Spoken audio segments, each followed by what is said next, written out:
नमस्कार और स्वागत है तमाम दोस्तों का स्पोर्ट्स टॉक के स्पेशल सेगमेंट में। तो आज सुबह से हम लगातार आपको खबर दे रहे हैं, कुछ अच्छी खबर भी है तो कुछ बुरी खबर भी है। अच्छी खबर यह थी कि भाई मोहम्मद शमी आपके लिए फिट हो चुके हैं और वर्ल्ड कप में वो हिस्सा लेते हुए दिखेंगे।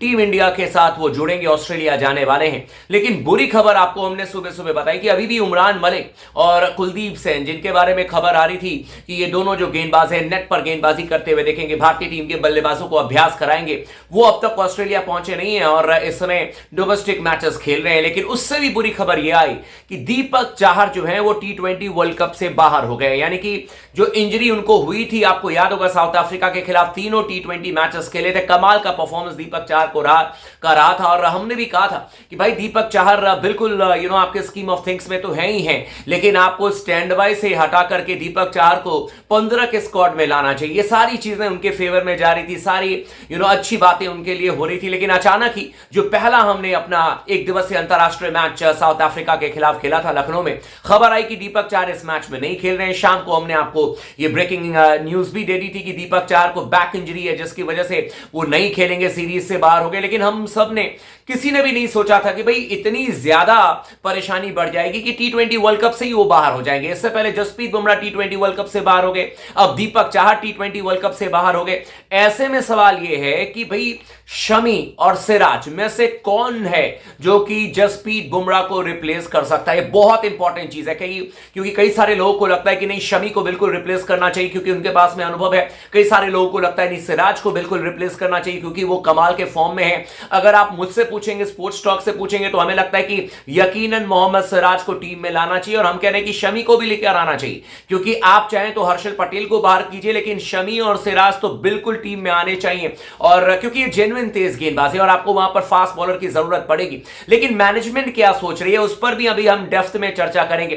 क्यों मैं कह रहा हूं कि सिराज का आना टीम में बहुत जरूरी है। और आपको बता दें बाय द वे कि Siraj man of the series भी हुए साउथ अफ्रीका के खिलाफ एक दिवसीय अंतरराष्ट्रीय मैच में। करंटली वो मैचेस खेल रहे हैं, इंग्लैंड में भी काउंटी खेल रहे थे, उसके बाद देखें तो T20 मैचेस साउथ अफ्रीका के खिलाफ खेला, उसके बाद एक दिवसीय अंतरराष्ट्रीय मैच साउथ अफ्रीका के खिलाफ खेला। और यहां पर कुल मिलाकर मोहम्मद सिराज ने जिस तरीके से गेंदबाजी की, प्लेयर ऑफ द टूर्नामेंट बने। 3 मैचेस में 23 ओवर की गेंदबाजी की, जरा आंकड़े इनके सुनिएगा। 3 ओवर में 23 ओवर की गेंदबाजी की, 104 रन दिए, लेकिन इन्होंने 5 विकेट हासिल किए। और पिछले मैच में यानी कि दिल्ली में ही कमाल की गेंदबाजी इन्होंने की थी, उससे पहले 3 विकेट लिया था 38 रन देकर। और कुल मिलाकर देखें इकॉनमी इनकी तो 4.52 की है। यानी कि मोहम्मद सिराज ने कुल मिलाकर 23 ओवर में 104 रन देकर 5 विकेट हासिल किए 4.52 की इकॉनमी से। और यह बताने के लिए काफी है कि इस समय रिदम में है। एंड साउथ अफ्रीका की कोई ऐसी वैसी टीम नहीं थी, सारे मेन बल्लेबाज थे, उनके खिलाफ में इन्होंने इतनी कमाल की गेंदबाजी की। According to Sunil Gavaskar sir, legend, उनका भी यही कहना है कि मोहम्मद सिराज को ही टीम में लेना चाहिए। जब उनसे पूछा गया कॉम बॉक्स में कल जब कॉमेंट्री कर रहे थे, उन्होंने कहा कि देखिए शमी बहुत टैलेंटेड गेंदबाज है और उनके स्किल सेट पर किसी को डाउट नहीं है, लेकिन चूंकि इस समय लगातार सिराज गेंदबाजी कर रहे हैं, इंटरनेशनल मैचेस खेल रहे हैं, तो बिल्कुल भारतीय टीम को पहले उनके बारे में सोचना चाहिए और हो सकता है कि वही आपको टीम में आते हुए देखें। जबकि शमी के बारे में उन्होंने कहा कि ये कभी भी इतना आसान नहीं होता है जब आप कोविड के बाद वापसी कर रहे होते हैं। कई बार बॉडी आपको उस तरीके से एनर्जी नहीं दे पाती है, कई बार आप पूरी तरीके से तैयारी नहीं कर पाते हैं। और वैसे भी जो शमी है वो 1 साल के बाद अगर खेलेंगे तो 1 साल के बाद T20 वर्ल्ड कप में सीधे वापसी करते हुए नजर आएंगे। यानी कि पिछले T20 वर्ल्ड कप के बाद भारतीय टीम ने एक बार भी मोहम्मद शमी को ये शॉर्टेस्ट फॉर्मेट में इंटरनेशनल लेवल पर उतारा नहीं है। तो ऐसे में क्या सीधे वर्ल्ड कप में उतार देना, ये आपको नहीं लगता कि कहीं बैकफायर कर जाए? और मैं तब कह रहा हूं जब सिर्फ शमी को बुमराह की जगह रिप्लेस करेंगे। अगर आप सिराज को लेकर आते हैं और उनके साथ में शमी को लेकर आते हैं तो मेरे ख्याल से चीजें बैलेंस हो जाएगी। इस बात को आप समझिए,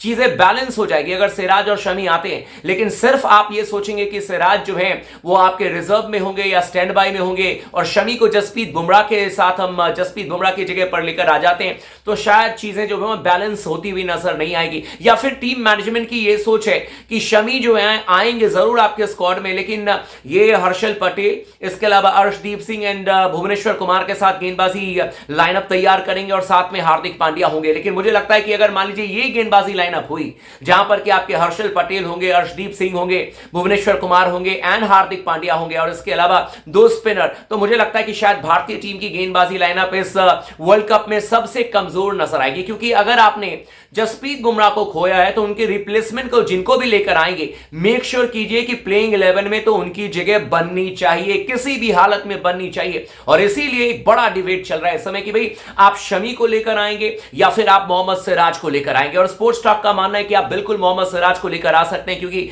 करंट फॉर्म उनका बहुत जबरदस्त है, जिस तरीके से गेंदबाजी उन्होंने की है।